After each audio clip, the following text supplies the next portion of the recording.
Kuatkan tekad, kuatkan hati, negeri ini memanggilmu kawan. Belajar bergerak berbagi untuk negeri, guru penggerak majukan pendidikan. Guru penggerak Pertama sekali, mari kita panjatkan puji dan syukur kehadirat Allah Subhanahu wa Ta'ala, yang mana pada pagi hari ini kita masih diberikan kesempatan, kesehatan, sehingga kita dapat berkumpul di sekolah. Program daripada guru penggerak salah satunya adalah akan memaparkan tentang masalah budaya positif di sekolah masing-masing.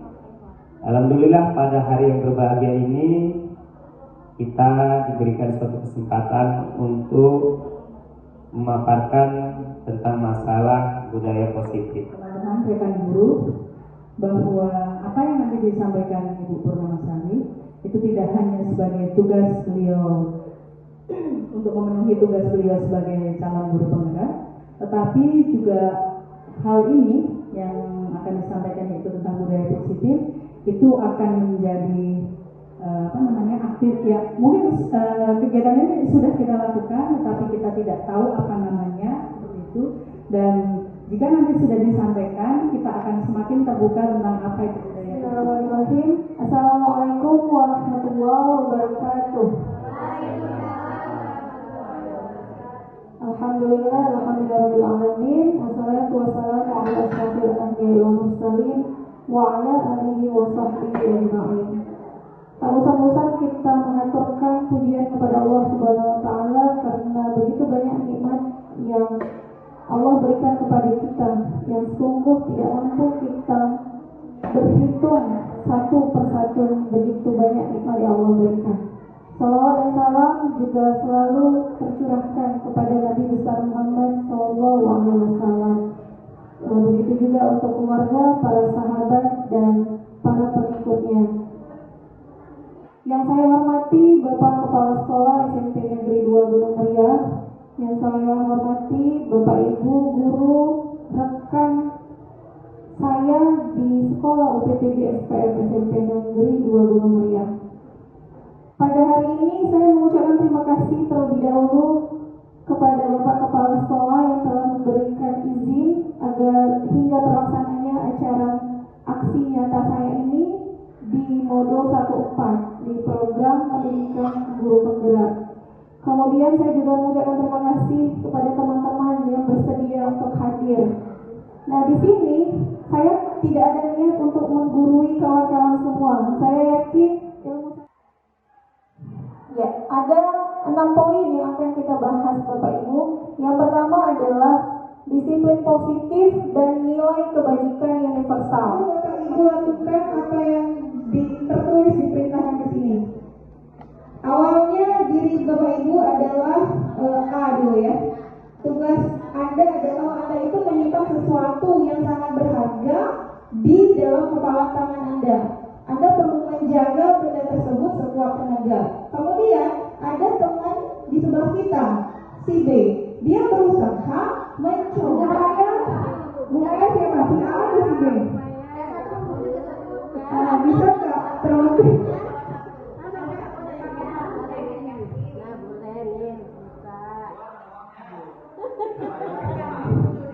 Bisa nggak? Bisa nggak terbuka tangannya, bisa?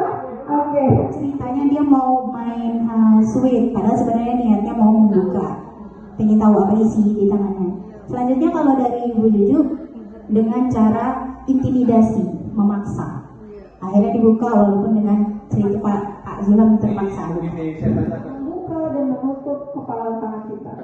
Kita sendiri. Oke, benar. Jadi dengan kegiatan tadi maka kita simpulkan bahwa diri kita lah yang menentukan akan kita melakukan apa, bukan orang lain, walaupun dengan paksaan atau rayuan. Oke. Selanjutnya Bu, itulah harus ada disiplin yang kuat. Sungguh pun disiplin itu bersifat self-disiplin, yaitu kita sendiri yang mewajibkan kita dengan sekeras-kerasnya. Tetapi itu sama saja, sebab jika kita tidak cakap melakukan self-disiplin, wajiblah mendisiplinkan diri kita. Dan peraturan demikian itulah harus ada di dalam suasana yang pertama, ilusi guru mengontrol murid. Jadi selama ini kita meyakinkan bahwa murid itu akan melakukan sesuatu kebaikan jika kita yang mengontrolnya, dan itu merupakan suatu kesalahan. Kemudian ilusi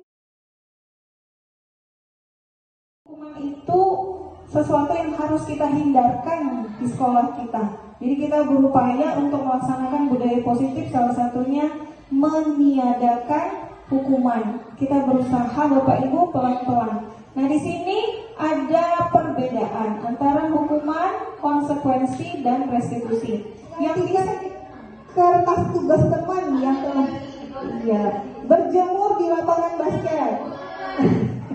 Murid diminta bertelanjang kaki sepanjang hari karena tidak menggunakan sepatu warna hitam. Menjujuk masuk kemana itu?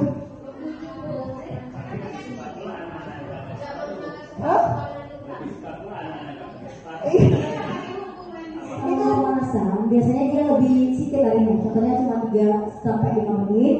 Ini kalau mengenai 10 menit ini kayaknya sudah hukuman. Iya, karena udah 10 menit itu. Sedangkan mungkin 10 menit itu kalau dalam pembelajaran PJOK itu sudah mendapatkan 8 kelilingan sampai 10 lapangan bola voli. Dua kali itu termasuk pemanasan. Berarti konsekuensi. Iya, konsekuensi.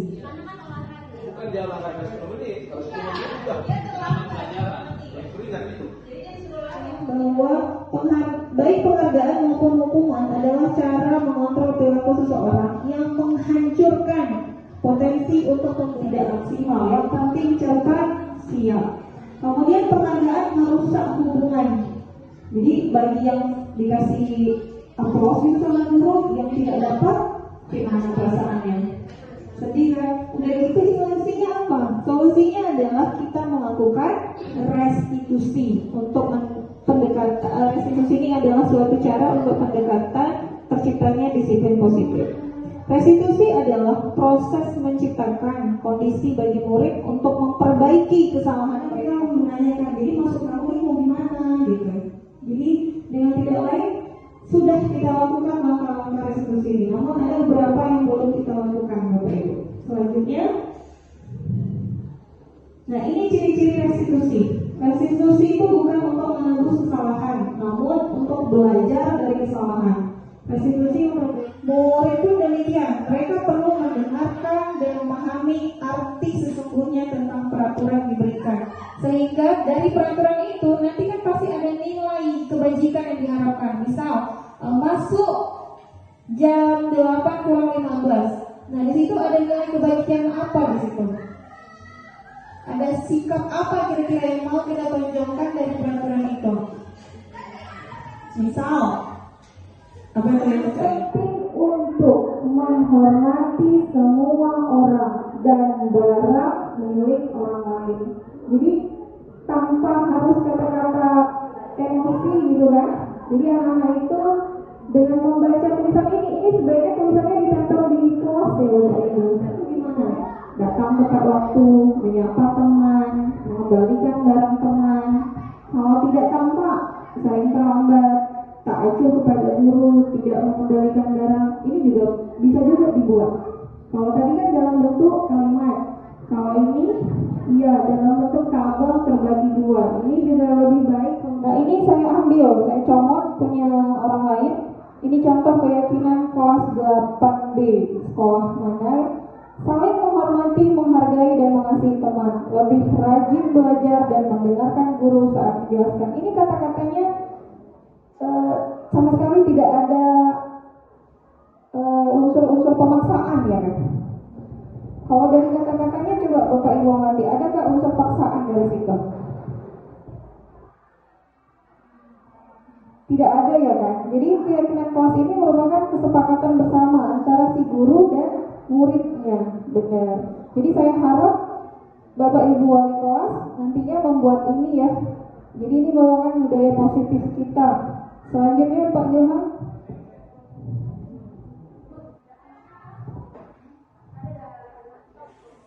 banyaknya kami ada sedikit menanggapi.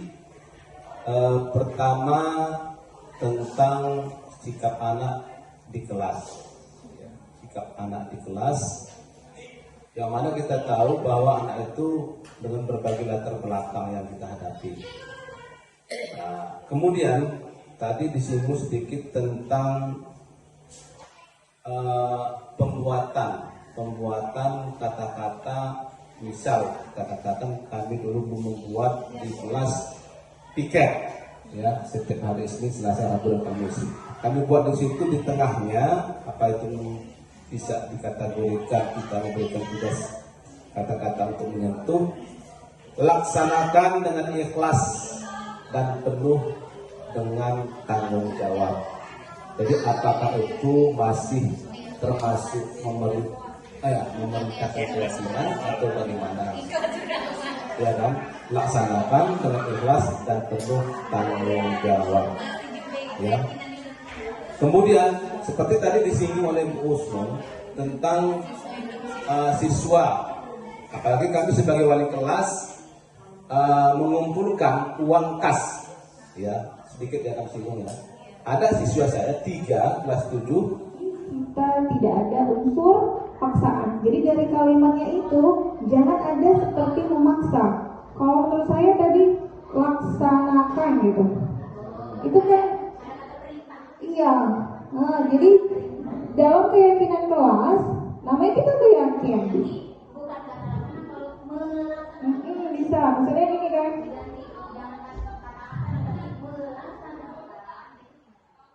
Melaksanakan kayak itu kan Nah, setelah sama-sama kita mendengarkan, sangat tertarik tentang masalah pembahasan ini. Saya ingin bertanya Bu ya. Sebenarnya banyak yang perlu ditanyakan, tapi salah satunya aja ini. Ini contoh aja Bu ya. Kita adakan suatu gotong royong misalnya.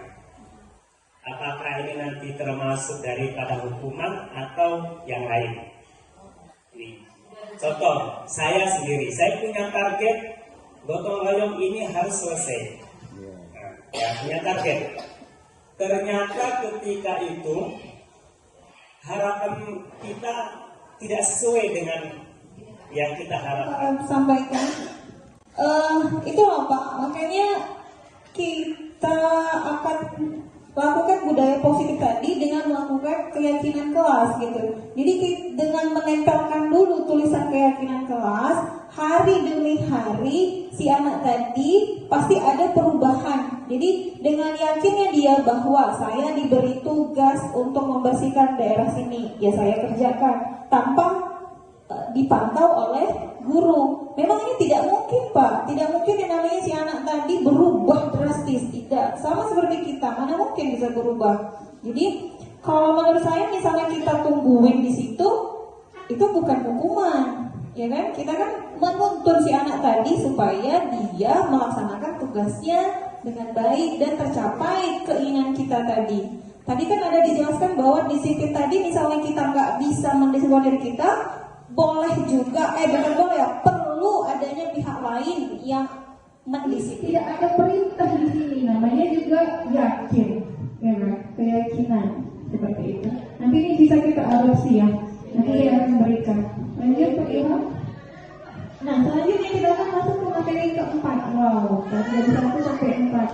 Ini mengenai kebutuhan dasar manusia. Jadi Bapak Ibu, setiap manusia itu punya 5 kebutuhan dasar. Jadi murid-murid kita bagaimana? Ya harus kita berikan juga kebutuhan mereka. Gitu, karena kan murid kita kan manusia juga. Apa aja dia? Yang pertama bertahan hidup. Kemudian kesenangan. Jadi anak-anak itu kenapa sih asik main aja kayak gini kan main? Ini itu kebutuhan mereka. Kadang kita aja yang gondok. Kemudian bergerak-gerak supaya dia tertengok-tengok gitu. Karena dia pengen disayang. Mungkin nggak tahu kita ya di rumah lagi mana dia. Kemudian ada yang menginginkan pengakuan atas kemampuannya atau penguasaan gitu, Bang. Bu, saya ini bisa gitu dengan perlakuan tadi, memaksa kawannya, memberikan bahwa dia itu lebih kuat, hebat gitu. Itu kan kebutuhan manusia juga.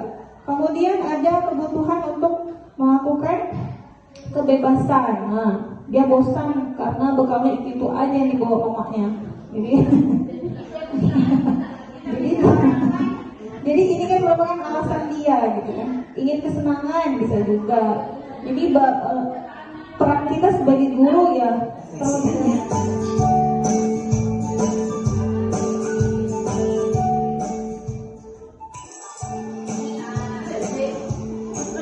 bagi anak sedangkan PR yang kemarin ibu berikan diletakkan di meja. Atau kamu sudah mengerjakan belum? Belum mengerjakan saya nih. Kamu selalu ya mengerjain PR. Sekarang kamu duduk di depan lalu tulis. Saya berjanji tidak akan mengulangi lagi. Saya berjanji akan berusaha menjadi murid yang rajin belajar sampai pelajaran saya selesai. Guru tergalak Indonesia ini. Pagi anak-anak, hari ini ada tugas. Ada yang belum mengerjakan? Anton, kamu sudah mengerjakan? Belum, Pak. Kamu nggak mengerjain tugas. Kamu mau jadi apa nanti? Kamu lihat sekolahnya sih. Coba bayangkan orang tuamu betapa kecewanya sama kamu. Kamu itu sudah kelas 5. Harusnya bertanggung jawab sama dirimu sendiri. Alat medianya postingan fotonya. Maaf Bu, saya terlambat. Ya udah, nanti jangan diulangi lagi ya. Kalau kamu rajin, ibu senang lihatnya. Nah ini Bu Maya. Lain kali hati-hati ya masuknya. Terus dulu dong. Iya Bu, saya mengumpulin tugas. Maaf ya Bu, saya terlambat mengumpulin tugas. Kenapa kamu terlambat mengumpulkan tugas? Iya Bu, saya kalau sore bantuin ibu jaga warung, gak sempat ngerjain tugas. Kira-kira nih, apa yang bisa kamu perbaiki supaya kamu bisa mengerjakan tugas tepat waktu? Coba, kapan biasanya kamu membantu ibu jualan? Setiap hari sampai di mana Bu? Bagaimana kalau kamu membuat jadwal? Kapan kamu akan mengerjakan tugas? Oh gitu ya Bu, saya coba deh Bu, terima kasih Bu. peragaannya gitu. Yang mana yang terbaik menurut Bapak Ibu? Terakhir ya kan. Nah jadi kan tadi yang pertama kayaknya dia nanya dulu kan kebutuhan, sebab apa sih kamu kok bisa terlambat. Nah itu kan berarti kita sudah nanya kebutuhan dasar manusia tadi ya kan. Sebab apa dia mau kan terlambat ngumpul tadi. Kemudian kita kasih solusi tanpa memarahinya. Benar sekali. Sudah terjawab kira-kira Pak Lukman yang tadi?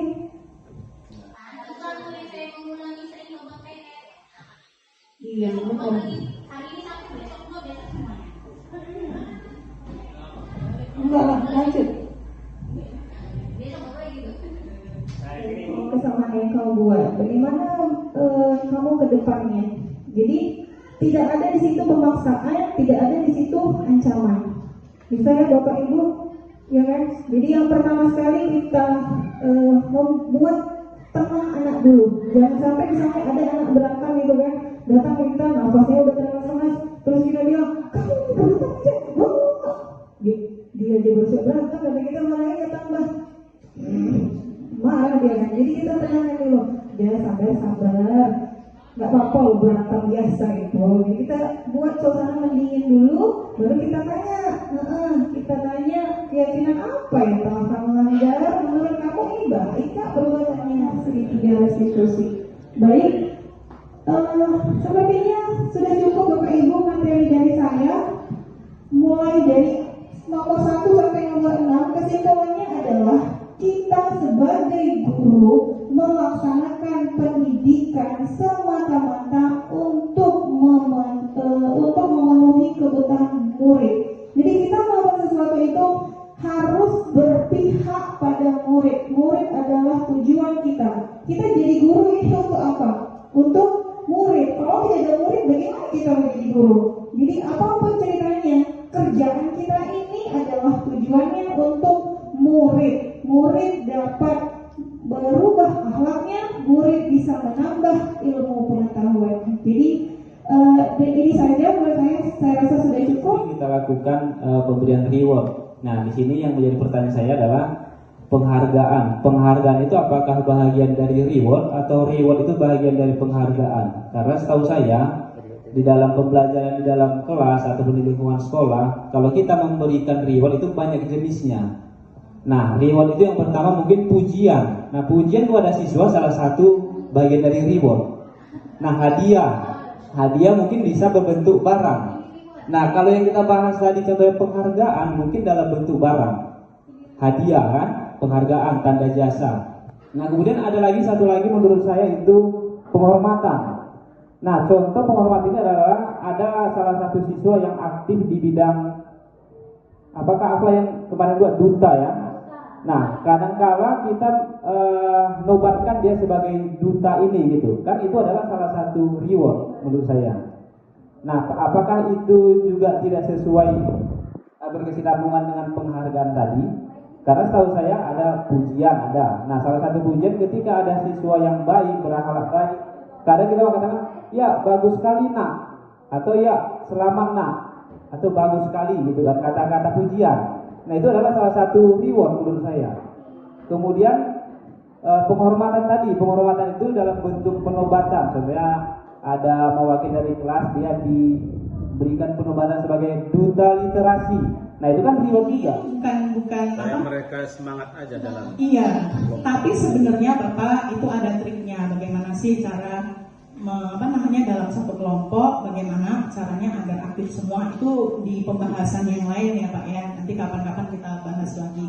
Tapi masalah penghargaan tadi ya kalau bisa memang penghargaan itu tidak menyingkirkan, mematikan kreativitas, tidak